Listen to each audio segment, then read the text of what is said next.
നഗരമധ്യത്തിലൂടെ ഒഴുകുന്ന ആമയിഴഞ്ചാൻ തോടിലെ മാലിന്യങ്ങൾ ഒരു കുറവുമില്ല. മഴയൊന്ന് തകർത്ത് പെയ്താൽ മുങ്ങുന്ന നഗരത്തിലേക്ക് താഴ്ന്ന പ്രദേശങ്ങളിലെ ഈ മാലിന്യങ്ങളും ഒഴുകിപ്പരക്കും. തമ്പാനൂരിന് തൊട്ടടുത്ത ഫ്ലക്സുകളും സിനിമാ പോസ്റ്ററുകളും നിറഞ്ഞതിനാൽ ഇവിടെ മാലിന്യ കൂമ്പാരം ആരും കാണില്ല.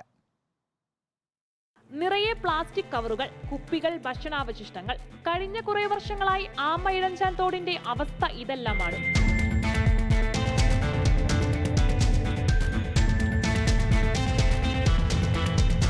ഈ വഴി യാത്ര ചെയ്യുന്നവർക്ക് ഈ കാഴ്ച വേറിട്ടതല്ല. നഗരസഭ മുമ്പേ ഇടപെടൽ നടത്തിയിരുന്നുവെങ്കിൽ മാലിന്യങ്ങൾ തോടിന്റെ നീരൊഴുക്കിനെ തടസ്സപ്പെടുത്തില്ലായിരുന്നു. രൂക്ഷമായ ദുർഗന്ധമാണ്, കൊതുക് ശല്യവും. പകർച്ചവ്യാധി പിടിപെടാനുള്ള എല്ലാ സാധ്യതയും നഗരമധ്യത്തിൽ തന്നെയുണ്ട്. നഗരസഭ വരെ മേയർ വരെ വന്ന് നോക്കും, എല്ലാം നോക്കി അവരൊന്ന് ഫോട്ടോയൊക്കെ എടുത്തോണ്ട് പോകും. ഇപ്പൊ ഇത് അവിടെ നിന്ന് വരുന്ന വേസ്റ്റാണ് കൂടുതൽ പറഞ്ഞത്. ഇപ്പുറത്തുനിന്ന് ബസ് സ്റ്റാൻഡിന്റെ അകത്തുനിന്ന് വരുന്ന വേസ്റ്റാണ് ഇവിടെ കൂടുതൽ കുമ്പുന്നത്. തമ്പാനൂരിനോട് ചേർന്നുള്ള തോടിനു ചുറ്റും വലിയ ഗ്രില്ലുകളുണ്ട്.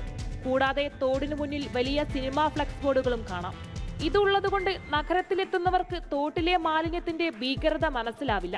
വലിച്ചെറിയപ്പെടുന്ന കുപ്പികൾ ശേഖരിക്കുന്നവർക്കും ഇത് തടസ്സം തന്നെ. ഈ ഗ്രില്ലെടുക്കുമ്പോൾ വാരുമായിരുന്നു അവര്, പിന്നെ എട്ടിട്ട് കഴിഞ്ഞ് പിന്നെ അവിടെ വാരിട്ടില്ലെന്നോ. ഇത് നേരെ ചേർന്ന് പാറ്റൂർ ജംഗ്ഷനിൽ ഇറങ്ങും. പാറ്റൂരിന്ന് കണ്ണമ്മൂല, ഇങ്ങനെയാണ് ഇത് പൊയ്ക്കൊണ്ടിരിക്കുന്നത്. ആമയിഴഞ്ചാൻ തോട് എന്തെങ്കിലും മാലിന്യമുക്തമാകുമോ?